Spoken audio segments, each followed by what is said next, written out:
It's time to get out of pocket. Ladies and gentlemen, we will have a great guest on later today. Here in a few minutes, we'll welcome Cody from Drew Code Sports Talk. He's been on Boom a few days. He was on the Gridiron Address yesterday, hosted by Aaron Schneider. Chris DeLuca was there from Dugout Debrief. Cody was also on Out of Pocket last Thursday, and it was a great time. So I'm excited to talk to him because we got some big news. As you can see on the bottom, we're not only talking about a guy who has been traded, we're going to talk about potential players who could be traded, as well as some people who have been released, and franchise tags are happening now. We're going to talk about one of the big wide receivers getting franchise tagged. And Aaron's like, where was my invite, Michael? And I want to go ahead and ask Aaron, where was my invite to the Gridiron Address yesterday? That's what I want to know. Hey, where was my invite to the Gridiron Address? Where was it? Where was it? And just like Aaron, you guys can comment on our YouTube channel right here. And you guys get a shout out just like Aaron did, just like Jason does right now. He dropped 3 from deep. That's now 3 times a week. He dropped it earlier this afternoon. And also a special shout out to Podcast Smitty, who returned quick hits today with some big WWE developments. If you haven't watched the Elimination Chamber, I would highly recommend watching that as soon as you can. But I'm going to bring Cody on here in a few minutes, and I'm going to ask him about Deebo Samuel coming to Washington, and it's really, really good. It's a big deal. The Washington Commanders were wanting their wide receiver. They went out and they went and got Deebo Samuel, who has literally been in trade talks for, months, years even. And Deebo Samuel, we're going to talk to Cody here in a couple minutes about that whole move and everything and how it impacts both the 49ers and the Commanders. But I just want to say, Jerry Jones, this is how you do a trade, is you go and get a veteran wide receiver who may be able to add to your locker room, maybe it because of playoff experience, maybe because they still have some juice left in the tank. Maybe their contract situation's a little iffy. Maybe you can get him in the building and restructure his deal. That's what you use trades for. And if there is a wide receiver that hasn't really been to his full potential yet, and you're like, hey, we can do something with him, I'm okay trading for him. But look at what the rest of the NFL is doing. Look at what the rest of the NFL is offering. You never go into real estate and trying to buy a house and you try to buy it for $500,000 when the rest of the houses on the market and in that street is going for $250,000. That's all I'm going to say.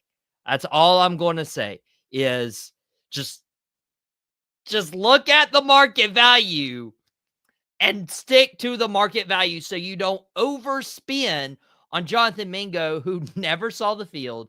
And now Dallas is like, oh, we need another wide receiver to pair with CD Lamb because we don't have anybody. And guess what?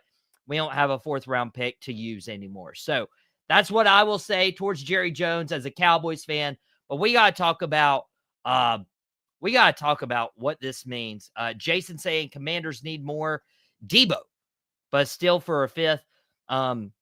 Who knows what Deebo is going to do. And that's why I'm bringing in this guy to get his opinion on the actual impact of this deal.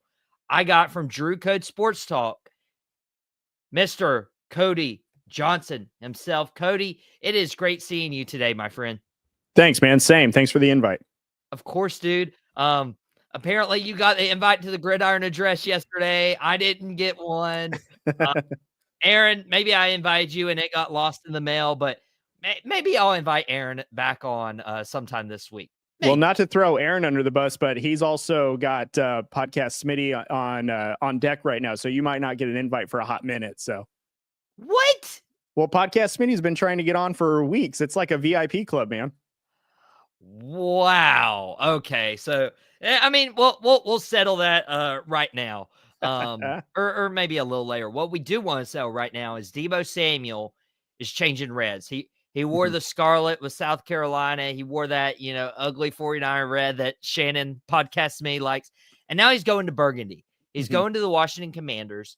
Cody, something I noticed about this deal is Deebo Samuel leaves San Francisco, goes to Washington, but goes to perhaps the best performing rookie quarterback last year with Jane Daniels. A year ago, we saw the Houston Texans make this move with CJ Stroud. They went out and got Joe Mixon. They went out and got a star wide receiver for Stephon Diggs. Do you think Washington is trying to follow the Houston recipe right now?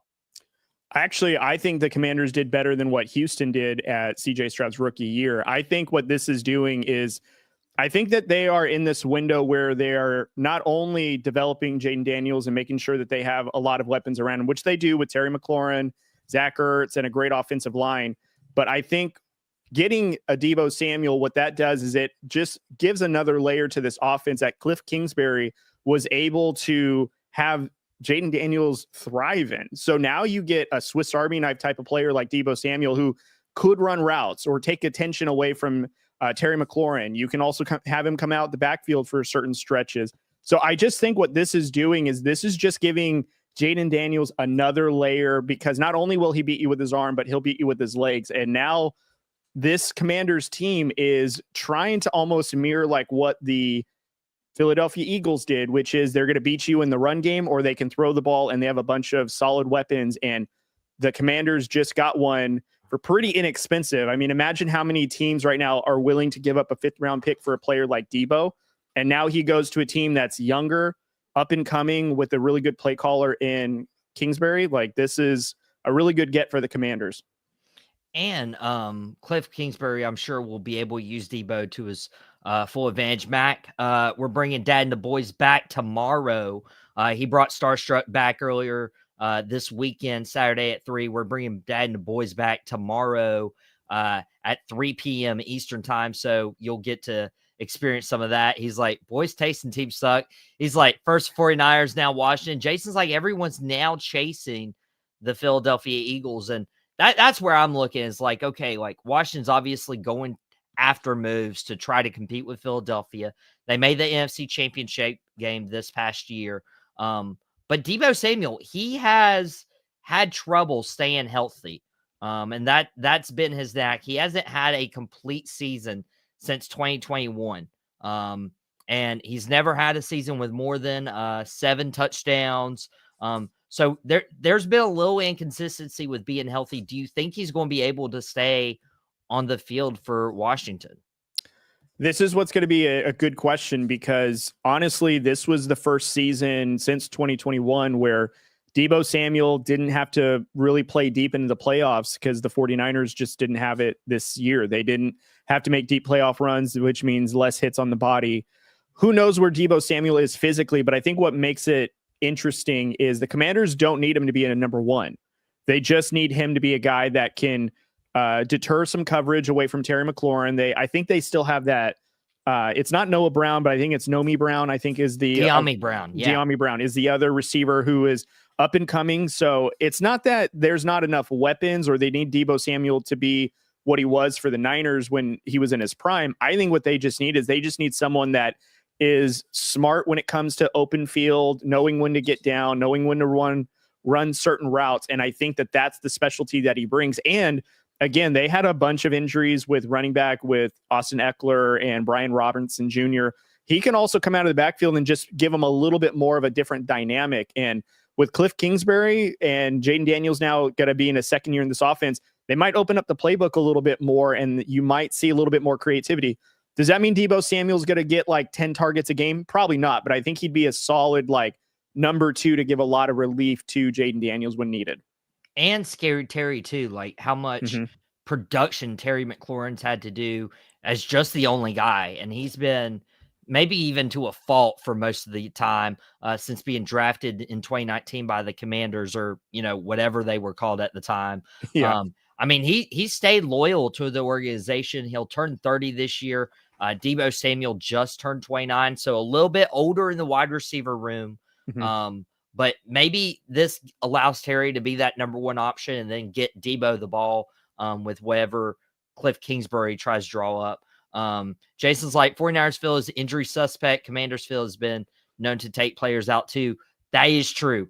That is Yeah. a tough field to play on. And if I was a Washington fan, which I will never be, never have, never will, I would not want to play on that field. I'd want to be like, get a brand new stadium there. And sophomore slump, very possible too. We saw CJ Stroud take one. So Mhm. honestly, Cody, it takes about 3 years for me to say, okay, a quarterback's good or not. Well, I think the sophomore slump with Jaden Daniels it's a legitimate thing. And honestly, with the numbers that Jaden Daniels put up, he beat out CJ Stroud's stats in his rookie year.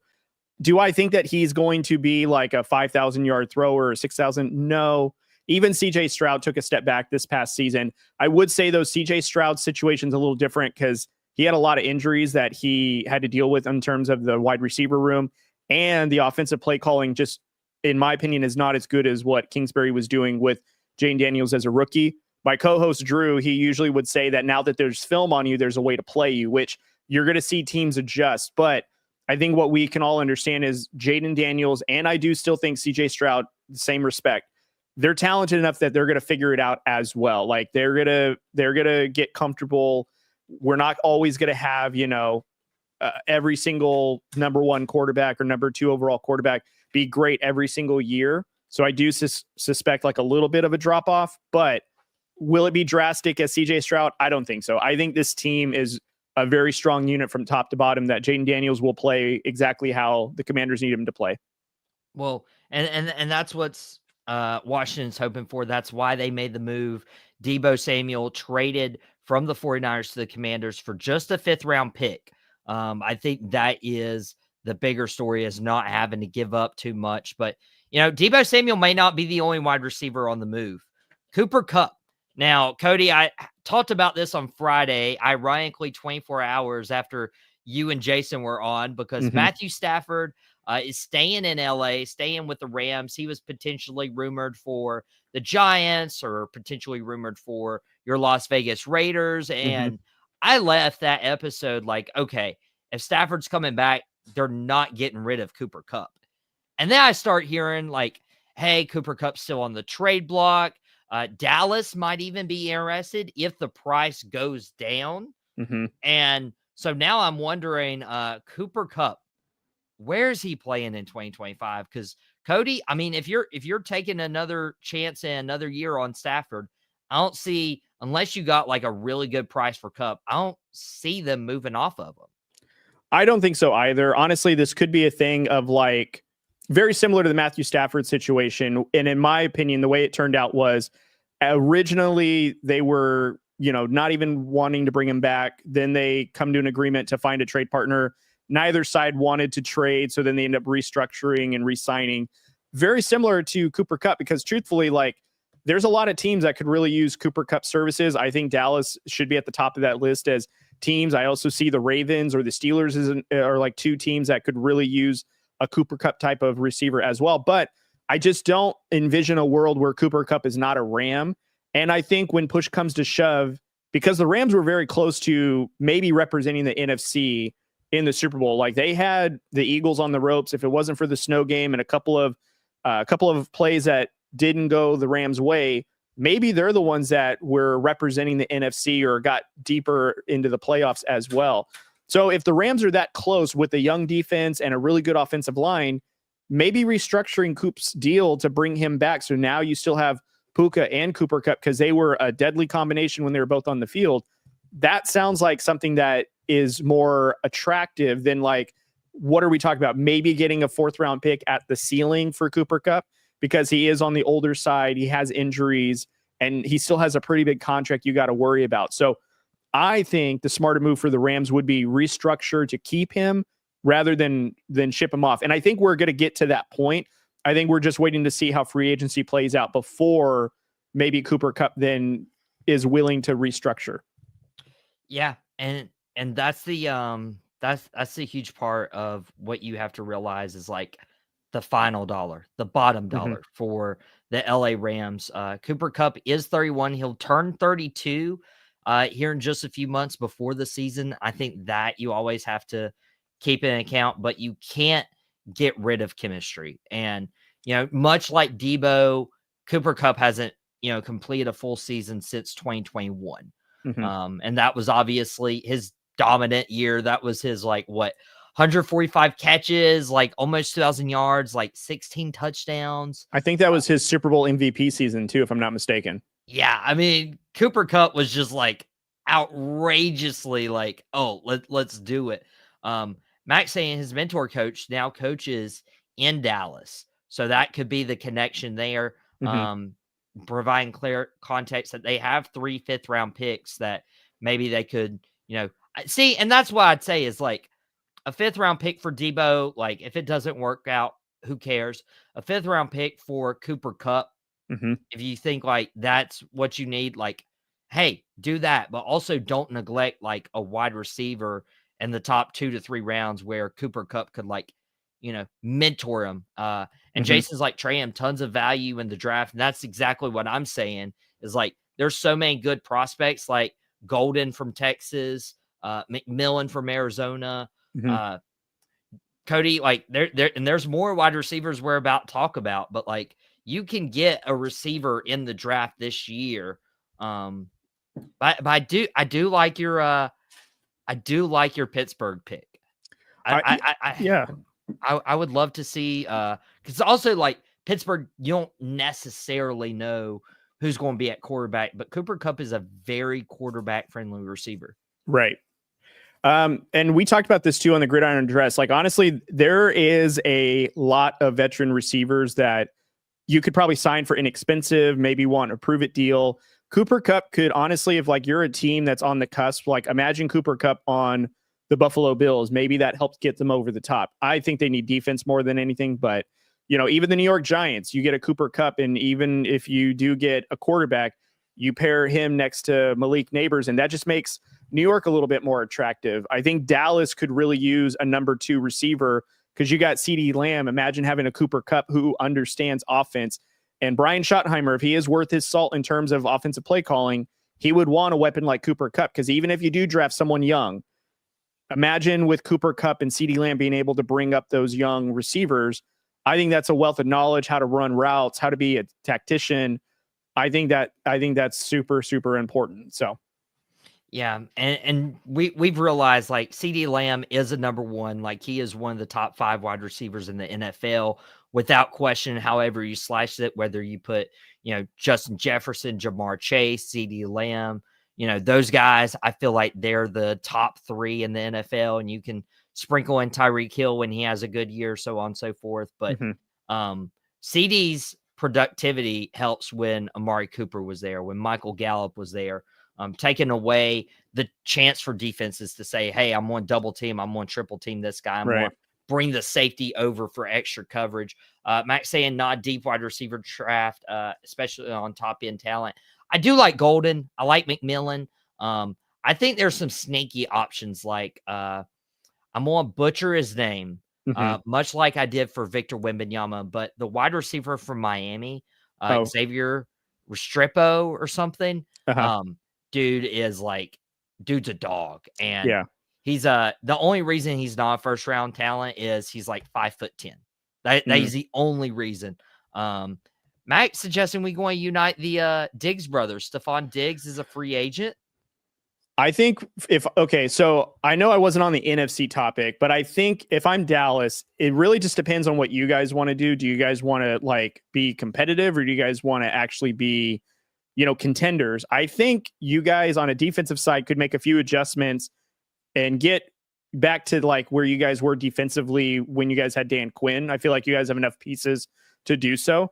Offensively, though, obviously you guys need to upgrade the offensive line because you guys are going to lose Zach Martin, and it was injury riddled last year. So you definitely need to bolster that a little bit. Maybe use your draft picks on that because this is a pretty deep offensive line draft.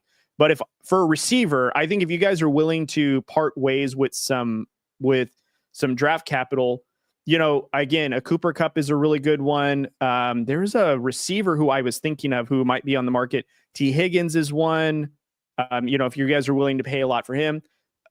I think Aaron brought this up, or no, it wasn't Aaron. It was Chris on the Gridiron Address yesterday. He still believes that Tyreek Hill is going to get dealt. Maybe Dallas goes on a limb and gets Tyreek Hill, so you have a explosive offensive player to help CeeDee Lamb and have the defense now figure out who do we guard, because they both can do everything well. And you still have CeeDee Lamb who wants to win, or Tyreek Hill who wants to win. So imagine if you add Tyreek Hill to your offense with Dak Prescott. I know that he doesn't have like a Patrick Mahomes arm, but he can certainly deliver a long throw if he has to. I think you get those two paired up next to each other, and who knows, that offense could look very scary and explosive, and it'd be very hard to cover. I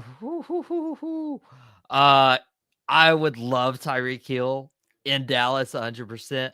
Matt commenting on the offensive line that Brock Hoffman might be an option to replace Zach long term. Forgive me, Mac. I don't know who's on your guys' offensive line. I'm just recalling like what the struggles was of Dallas. I'm sure there's players better than people that are leaving out the building. I have no doubt in that. But as just in terms of offensive weapons, my suggestion would be Tyreek Hill.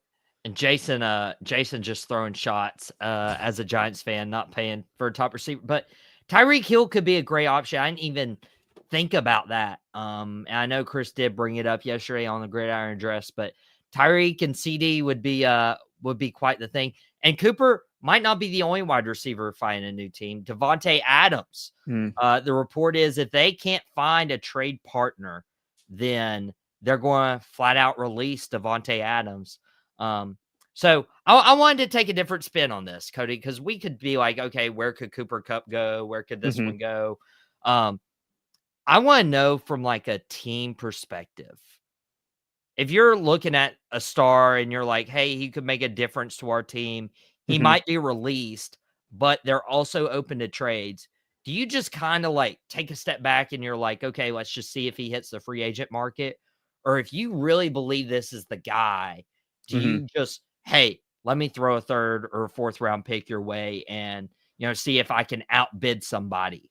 Right. So I think this is what's funny, because I've always had this thing when a team puts out that they're going to trade somebody or release them if not traded. So if I hear a team do that, I automatically think, well, no one's going to then accept a trade because they'll just wait till he goes to free agency and then let the bidding war begin from that. And, whatever, unless you're a team that doesn't believe that they will be able to sign him outright, then maybe trade for him or whatnot. But I think what's interesting is it depends on like what a team needs and how close they are to winning. Like a team like, I don't know, the Chargers, like an AFC West division rival, may have to spend a draft pick, because I just don't see Devontae Adams signing with them outright just because he was a former Raider. He grew up a Raider. So maybe he does have that like rivalry sense. But then again, like it depends on what team really wants to add Devontae Adams and are they willing to spend money. But I would say that knowing that he can be a free agent and sign anywhere, get the highest dollar amount,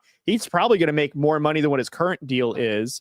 And he will have more suitors. So he may then tell a team, I'm not going to report if you trade for me, which may negate any trade in general. So I think this is what's interesting. It really is like, yeah, you can send him anywhere, but Devontae Adams really could just say, I'm not reporting. And then that's that.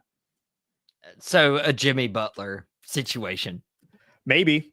I mean, as far as I know, Jimmy Butler is a little bit more worse for wear with other things, but yeah, very much could be like, I don't think Devontae though would be as immature as Jimmy would be, because I think Devontae would want to, go to a decent place. I would think that, he doesn't want to end up on the Cleveland Browns or anything, which, the Jets could do just out of spite. But, I think there are several teams that could use the service that I think like Baltimore should trade for him like today, if they're willing to absorb his contract. Like he would be perfect with them next to Zay Flowers.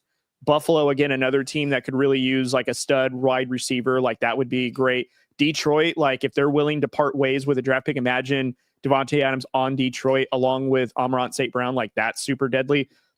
Dallas, you think that Devontae Adams couldn't excel in Dallas's offense? I think that'd be a really nice pickup for them as well. Like Devontae Adams is going to have suitors. It just depends on who's willing to spend what. Yeah.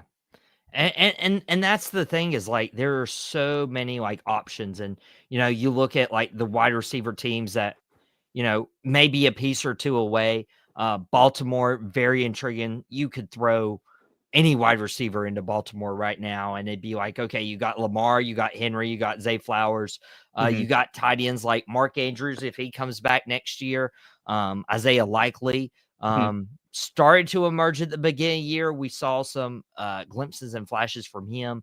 Pittsburgh, if they can get the quarterback situation right, like there are Kansas City even, like it's the New York Jets, when they sign Aaron Rodgers, they can ask to have his best friend on the team too. You know, I mean, the Giants would then have the dynamic duo that helps sink the Jets ship.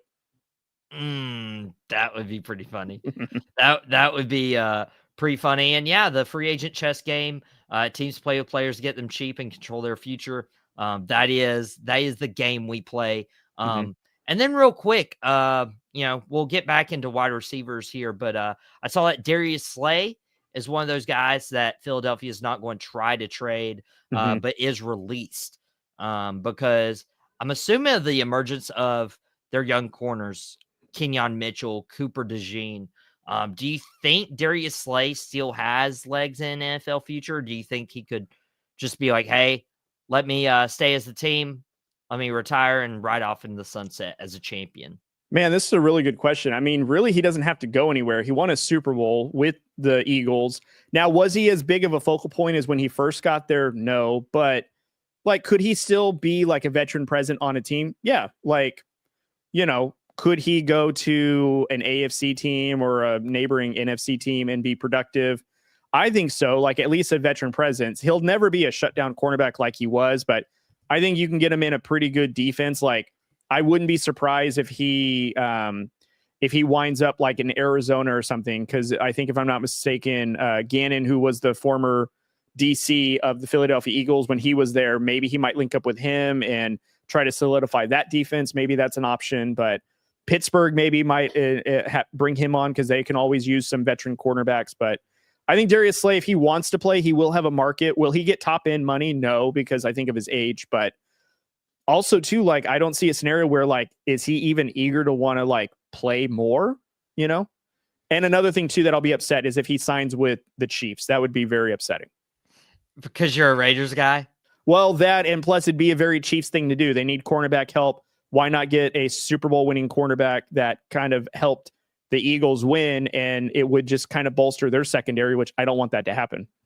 Yeah, and especially like at 34 years old, how much does he have? Yeah. Jason suggesting Denver, maybe one of your other AFC West rivals. I think that they're going to go young in the draft, but that would not be a bad signing on them. My cousin Nick, he is a diehard Broncos fan. I'm sure he would love any secondary help, but I think Broncos are going to stay young. I don't think they're going to want to put too many aging vets on the team, but be interesting. I wouldn't want that either.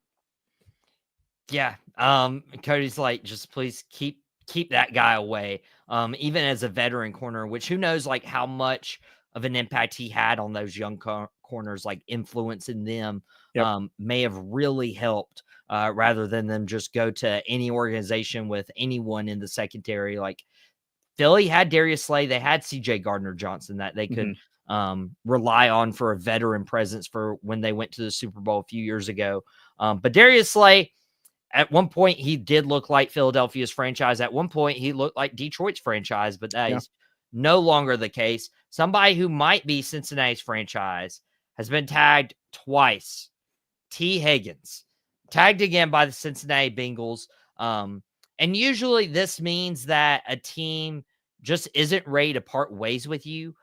Maybe they are trying to get a long-term extension done, or maybe they're trying to find a trade partner that they can send you off for and, just not get just, this compensatory pick in return. Cody, with T. Higgins, I feel like we've been a part of this drama for going on 2-3 years now. Do you think the Bengals have handled this the right way? No. I mean, look at the way that they handled Jamar Chase. I think what makes it frustrating with the Bengals is they easily, and I think what Philadelphia has done too is they've kind of ruined the original formula to like how teams are supposed to operate, where you have a quarterback on a rookie deal, you put a bunch of money in certain positions, and then you can win a championship. Philadelphia actually still put a bunch of money in their defense, put a bunch of money in their offense and at their quarterback, and they won in convincing fashion. So now you look at a team like Cincinnati that's not willing to pay the number one wide receiver in the NFL, arguably a receiver that's in the top 10 in T. Higgins. And really, those two are what are the catalyst of the offense next to Joe Burrow.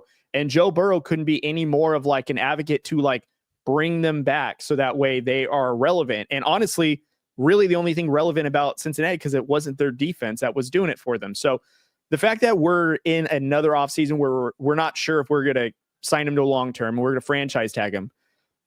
What's to T. Higgins now to sign back with Cincinnati? They clearly don't respect him enough to give him an honest negotiation or conversation about extension. They haven't even done so with Jamar Chase, who should have been signed like yesterday. So I don't know. I think Cincinnati is going to be in a situation where T. Higgins is going to go to a team like the Patriots and get paid well-deserved money to go play over in the AFC East rather than stay in the AFC North. And that's all due because of Cincinnati, because who are you going to sign or draft that's going to replace a player like T. Higgins? Like, he is a very good receiver and could be a number one on multiple teams. And you're just going to let him go when Joe Burrow and Jamar Chase are in the prime of their career. Like, I don't agree with that move. And who knows what this is going to present in the future now that he's been tagged twice. Yeah. And Jason's asking, they do not want Higgins going to the Chiefs. But Cody, you said the Patriots? Yeah, I think so. Why? So on the Gridiron Address, I was saying that the Patriots, they have the most cap space. This is probably where they are going to spend a lot of money, maybe on offensive weapons to help Drake May, because now you got Josh McDaniels.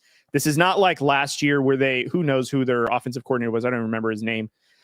They're not going to just like not have any weapons for Drake May. I think what they want to do is really have Drake May be comfortable, be confident. I think the Patriots with Mike Vrabel are going to want to be competitive. They're not going to want to be like they were last year and just kind of, be so-so. So I think what they're going to want to do is bring in a veteran receiver, someone like a T. Higgins who's young, who you can give a contract to, who in his 4 years will still be under 30 and still be relatively productive, and a good target that is known to be in the AFC or in the NFL. So I think that that's the path for the Patriots. So T. Higgins to the Patriots, to me, makes a lot of sense. Or the Patriots trading for Tyreek Hill if he's on the market. I just think that the Patriots are looking to make a wide receiver move. And it's also been reported earlier today. So my hunch is kind of like in line. It's just what receiver are they willing to pay for? Yeah. And Jason suggesting Pats won't spend the money. They're more focused on their value versus winning. T. Higgins to New England would be definitely interesting. If they do believe in, Mike Vrabel and Drake May, like maybe he is getting them T. Higgins to where he's no longer a number 2 option. He would be the number 1 option, right? Which could help. And I know we've been talking about like, hey, like get this wide receiver help, get this wide receiver help, get CeeDee Lamb help. Yeah. But sometimes another team I think T. Higgins would suit well on, the Cowboys. They could really use a player like T. Higgins next to CeeDee Lamb. Can you imagine that combo? I think that'd be very good too. I mean, we've had Jamar Chase and T. Higgins. I'm okay with having CeeDee Lamb and T. Higgins. CD and T. There you go. There we go. We just gave you branding ideas, Jerry. I did Higgins want to New York. You wish, Jason. You wish. Not while Brian Daboll's there, I'll tell you that. Hey, I'm surprised he still has a job. I'm surprised their GM has a job. I'd be sick to my stomach right now if Saquon Barkley won the Super Bowl after I said he's not worth it. And then gave the money to Daniel Jones. And then released him. Who we cut 6 months later. Sorry, Jason. We don't mean to bash the Giants. We're just... Yeah, we do. The timelines... Well, I'm not trying to. Just the timeline just is rough for the Giants, man. I'm sorry. It is pretty rough. I do want to not like brush past this little tidbit right here. Mm-hmm. Okay, so back in 2022, T. Higgins, 74 catches, 109 yards, or 74 catches, 109 targets, 1,029 yards, and 7 touchdowns. Okay, that was back in 2022. I think those stats, Cody, like, I think they represent a long-term contract. Don't you? Back in 2022? I think, yeah. I mean, listen, they spent a 2nd-round pick on him the year that they drafted Joe Burrow. So they have basically come up together. T. Higgins, even when injured, has put up enough stats whether it was like in 2022, 23, or 24, even sub injury, he's still clearly like a very good receiver that does deserve a long-term deal. Like, and here's why I'm confident in saying that. If he was out in the open market, I guarantee you that all the rest of the teams would line up with long-term contracts to sign a player like T. Higgins. Even a team like the Commanders that just, traded for Deebo Samuel, they would probably be willing to pay a long-term contract for him because of what T. Higgins brings to the table. He's big, he's fast, he can run tremendous routes. He would be a one on every other team's roster. So the fact that in 2 years, he has not been given a long-term deal to really satisfy that is kind of upsetting because he's on these prove it deals, but he's done nothing but that. Even being opposite of the Triple Crown winner, he's still producing a great deal for that offense. And it's not to say that Jamar Chase is that much better. It's just T. Higgins is also a super exceptional receiver. And again, like the Bengals just keep fumbling this. They're going to, if they don't straighten up, they're going to lose both these receivers and it's going to be their fault.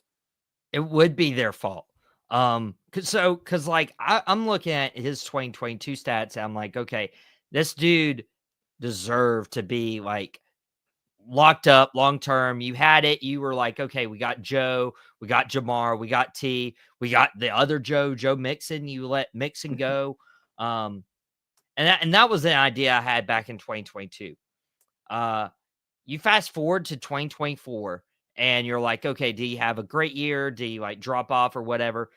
After this year, 73 catches, 109 yards, very comparable stats, 911 yards. He had a little bit less yards, 10 touchdowns. That's a career high. Cody, what is sticking out to me more than anything is these were very comparable stats from 2022 and then in 2024. He did it this year with 4 less games played. That's what I'm saying. Even coming from a shortened injury season, he's extremely productive. Like, how do we ignore that? And the same amount of targets. That tells me, guess who likes throwing to him? Your franchise quarterback. You need to keep him happy. Mm-hmm. Yeah. I'm telling you, like, honestly, the Bengals have probably cost themselves more money franchising these 2 receivers because if you would have paid Jamar Chase the year before the Triple Crown, you would have saved yourself some money because now Jamar Chase is going to have a way bigger contract than Justin Jefferson, who I think has the highest contract to date for a wide receiver. Jamar Chase is going to reset that just with the season he had. And T. Higgins, you could have signed him, to your credit, back in 2022 and saved yourself a lot of money. But now you're going to have to overpay to make him happy when other teams are going to definitely pay whatever he would like to acquire him because of his talent. Like, the Bengals are costing themselves money and they're costing themselves a reputation with these players. And what's funny is, I don't know if you keep up with the whole like report card that teams do. The Bengals didn't score high with players. So the fact that you have these franchise players that you should keep to build and win with, you're not taking care of them. You're just proving the point that you're not a good franchise for superstar players. And why should they stay? And it's not just enough to draft really well because all these guys came in the draft and, hey, kudos Bengals, like your front office, like you got them in the building. You got to keep them in the building. Chris was on with you yesterday for the Gridiron Address. He said should be focused on re-signing Trey Hendrickson. Defense is why they lost Super Bowl in the first place and why they missed the playoffs this year.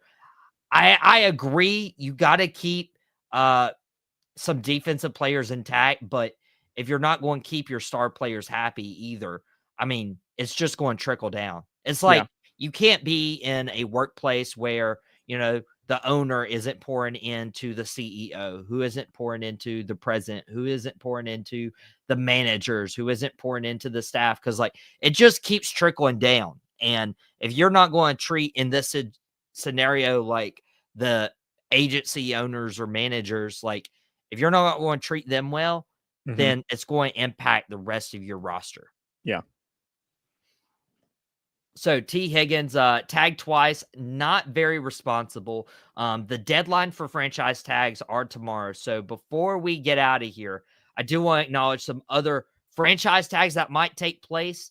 Dad's been commenting about the Cowboys a lot, and Osa Odigizua nearing a deal somewhere around the $21 million range annually. But as for now, he's probably going to get the franchise tag until they can lock him up long term. They've also opened up contract negotiations with Micah Parsons. So that is something the Cowboys are doing. Again, like Chris's comment, like defense, you need to have these dudes on. So Osa is about to get tagged. T. Higgins has been tagged. Cody, I've been trying to research, and there's not a lot of potential franchise tag candidates here in the NFL this week. Do you think there's a reason why? Do you think teams are just like, hey, I just want to lock this guy up? I think it's, want to lock this guy up. The salary cap is expanded for all teams, so maybe there's a little bit more room to sign them now. Who knows? Parsons, yeah. Or, Micah could be on the trading block. Who knows? No. But Cody's like, I'll take him off your hands. The Raiders. Oh man, you know what? We were talking about him in his podcast and how he's divulging too much stuff. Let the Raiders handle that mess. We'll take over the chaos. What do you guys want? Like a third for him? That'll be okay. Yeah, we got a couple of thirds in our back pocket. We'll take him off your hands. We'll take multiple firsts. Multiple. Pete Carroll might actually do that. That's the scary thing. He might you want 2 firsts? I think we got 2 firsts for you. But anyways, back to the franchise tag. I think what it is there's just teams now with, there's very few players that kind of warrant one. Like we're on a pretty long conversation about T. Higgins and Cincinnati Bengals. And that's because the talent that T. Higgins has, I think most teams are recognizing when you franchise tag a player to keep them in the building, it's because when he goes somewhere else, he's going to make an immediate impact on whatever team is willing to sign or overpay for said player. Because, let's just assume that the Bengals thought that, T. Higgins is everything that we believe he is. They should have signed him, but rather than let him explore free agency, they're going to tag him. So he'll still come back on a good 1-year deal, but there's not a lot of teams that have those type of players. And I think it goes to the credit of some draft classes are a little bit weaker than others. Maybe it's not a position they feel like is valuable, because I feel like next season we're going to see a ton of franchise tags with certain defenses, certain cornerbacks that will be up for, bigger contracts, but, teams aren't going to want to pay a lot of that money. But it really just depends. Every team operates completely differently when it comes to valuing players, how they want to structure long-term, how, all sorts of things. Dallas, I think from what you just said, has one player they're looking to franchise tag. And, I'm not sure if that player is super important to Dallas or not, but that also kind of goes to the credit of that's where we're at in the state. Cause it used to be a ton of players from every, team would have a franchise tag on them. And now it's maybe 3 now currently that we know of. And the rest are probably either going to go in free agency or they're going to reach a long-term deal. But, who knows? The franchise tag is going to look a lot different in futures to come because of the salary cap now. And that's a good point too. A little more money to finagle with, depend on how much the NFL grows. You're talking about next year's, dude.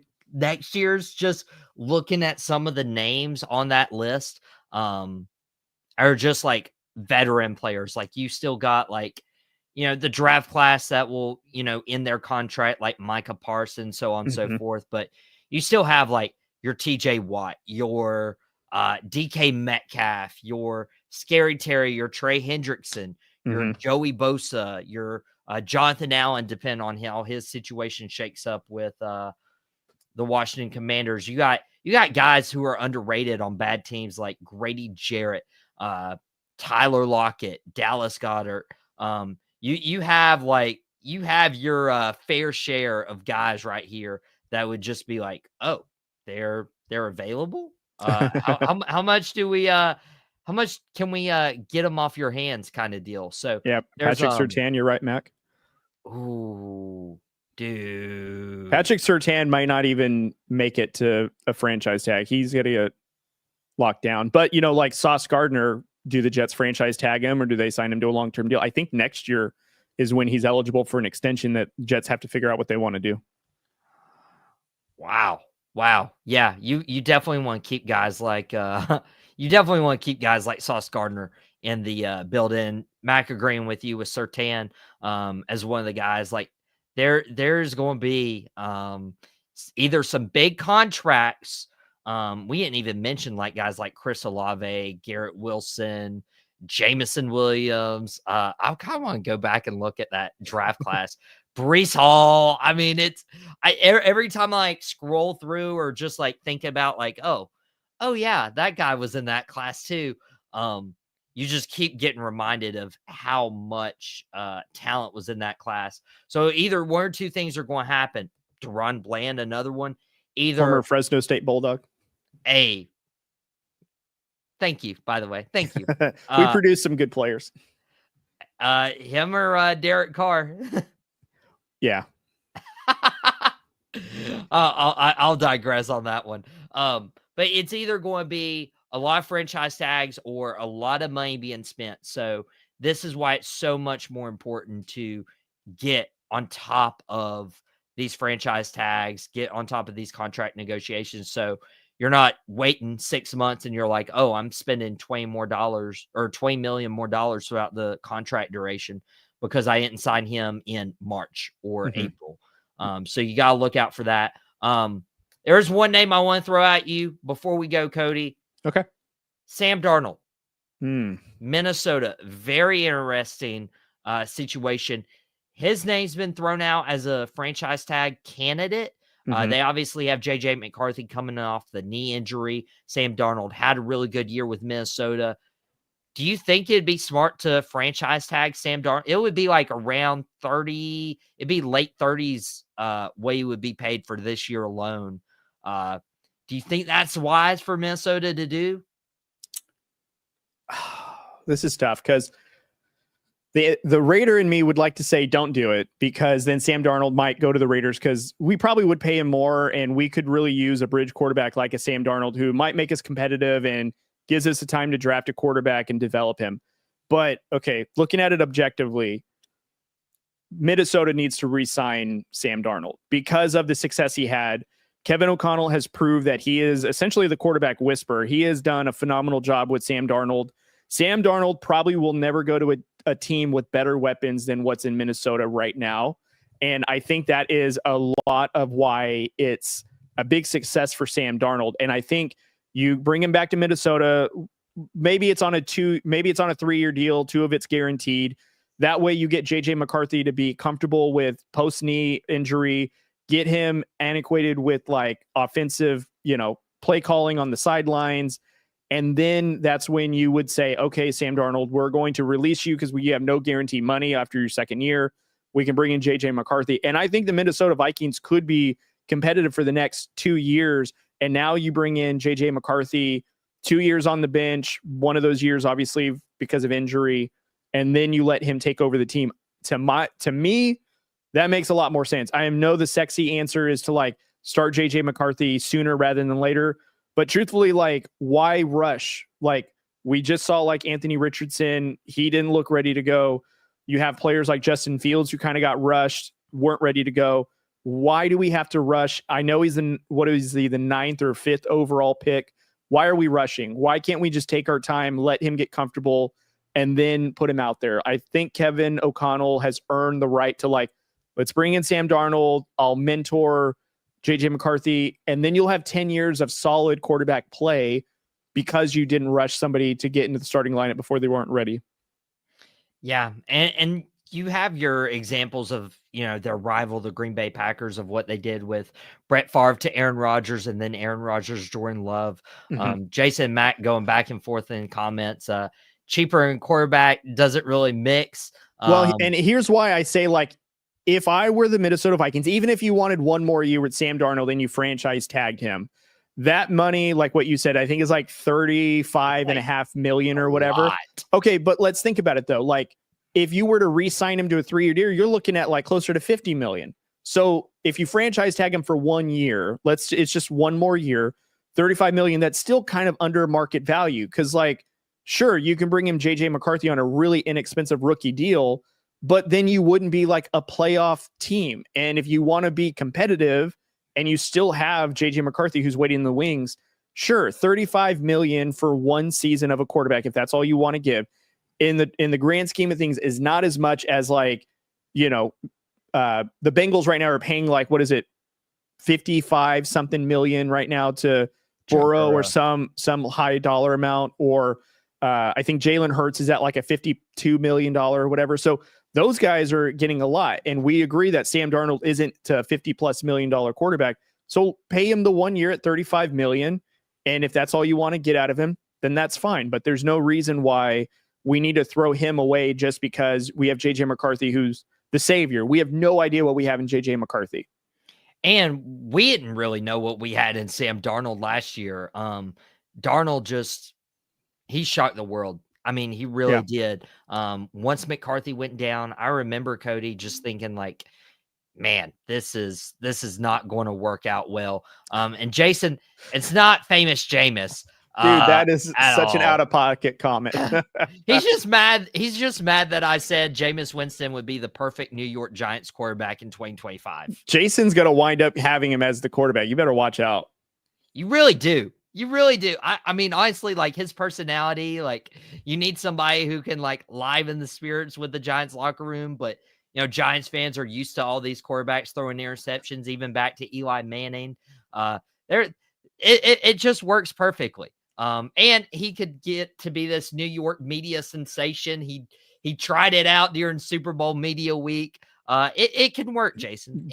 Jameson might deliver the Giants from losing. Who knows? He's already trying to get deliverance from all these pick sixes. Maybe he can help the Giants. If he's not colorblind anymore, that's why he was throwing it to the team all those years. Oh, he couldn't see? That was the reason? that was his thing. And Jason Fits in Vegas. No. Fits in Las Vegas. That'd be gross. No. Or Deshaun Watson to New York for Hey, we'll get it. We'll get Atlanta taking Michael Penix as their guy. Yeah. He ships Kirk Cousins off to Cleveland, and Cleveland ships Deshaun Watson off to the New York Giants. And then Jameis Winston can be replacing Jimmy Johnson with Fox. You know what, to be truthful, I think the Browns are going to treat Watson like Voldemort. He just will not be named, and he's just going to disappear. No one's going to hear a word about him. So I don't think he's going to wind up on any team. So Jason, Gardner Minshew is going to be available this offseason. He'd be pretty cheap. Minshew magic, a little bit of Minshew magic. Bring that Minshew magic over to New York. Give it his own magic show. There you go. But Cody, it's always a pleasure having you on. You've made a couple Boom broadcasting appearances over the past week. But tell everybody where they can find you and what's happening on Drew Code Sports Talk. Yeah, man. Thank you. So like what, Mike said, that I did a gridiron address yesterday with Aaron and Chris, which is available. It was super fun. We just put out an episode. I think it was on Saturday night. That's available right now. There'll probably be one that comes out this week. And you can find us on YouTube just as everyone's watching. But I really want to get you guys to 500. So if everyone can just subscribe to Boom and then come subscribe to Drew Code, that'd be great. But you can also follow us on social media, which is probably where we're the most active. So Instagram, TikTok, Facebook, X, Threads, you name it, we're there. So that's where you can find Drew Code Sports Talk. Hey, appreciate you, my friend. Let's get all those. And by the way, a subscription is, how much does it cost? It's free. It's my favorite 4-letter F word. Free. It's free. It's free. That's the only 4-letter F word we'll be using here on Boom Broadcasting, which reminds me, tonight on the Nightcap, Monday Night Mics are back to talk Monday Night Raw. If you guys haven't watched The Chamber yet, be careful. Don't check out Podcast Minis Quick Hits. But if you have, which he's in the comment section right now, ask us a football question. I think this is the question we can end on. But Podcast Me brought back Quick Hits, and he had to after this weekend. If you don't know why, go watch The Chamber. You'll know why, and then you can watch a 5-minute Quick Hits episode. Is it better to go for a franchise guy in this year's free agents class or from this quarterback class in the draft? Mike, I want you to answer this one. Is it better to go for a franchise guy in this year's free agent class or for this quarterback class in the draft? I keep going back and forth on Shedeur Sanders. I know as I get closer to the NFL draft, I think I'm going to have a more concrete answer. There's a couple things that concern me with Shedeur Sanders, but there's also a couple things that like intrigue me, particularly that offensive line that wouldn't block for him, and Shedeur Sanders was still able to produce. Cam Ward is probably the better quarterback when it comes to this class, and then everyone else is just like mid. Like it's mid to me. I wouldn't read too much into Cam Ward not playing that second half in a meaningless bowl game. I wouldn't read too much into that, but Cam Ward's probably my favorite quarterback prospect on this. So I think what's tough is we're asking if we can find the guy that's going to lead our franchise to a championship game, either in free agency and in this draft class. And I don't think either is there.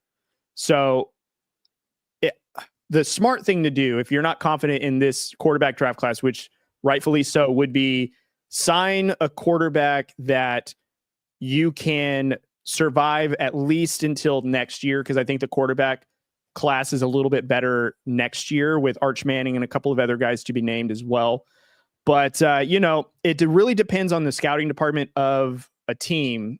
And I hate to say that as a cop-out, but if I were an NFL team and I'm not going to get either Shedeur Sanders or Cam Ward, I'm probably going to just sign whoever the best available quarterback is, because they're at least in the NFL. They know how NFL season runs.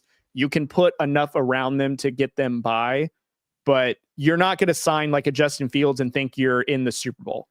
But again, though, like we're asking a little bit deeper of a question, because like the New York Giants need a quarterback. They're not going to find it in either the draft or signing a free agent, and they're probably not going to find a franchise quarterback for several years. And they're not just going to be able to sign anybody to make their team better. But, you look at a team like the Niners might be like a Sam Darnold away from being relevant, or at least back in the playoff contention. So I don't know. There's a lot that needs to happen. Yeah,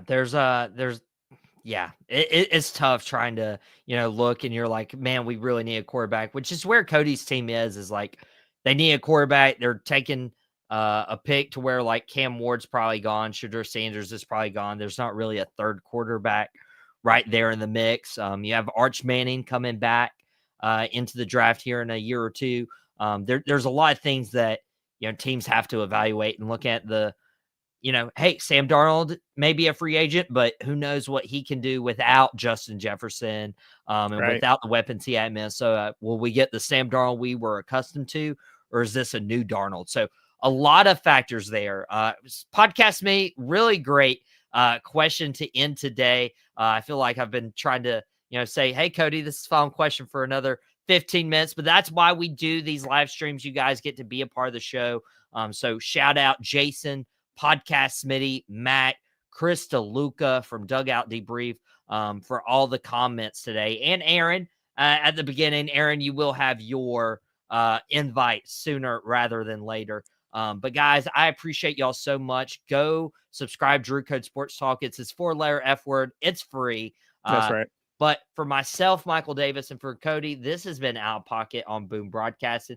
And Out Pocket will be back for you tomorrow, 5:30 p.m. Eastern Time. Nightcap immediately following Monday Night Raw tonight. The Monday Night Mics are back.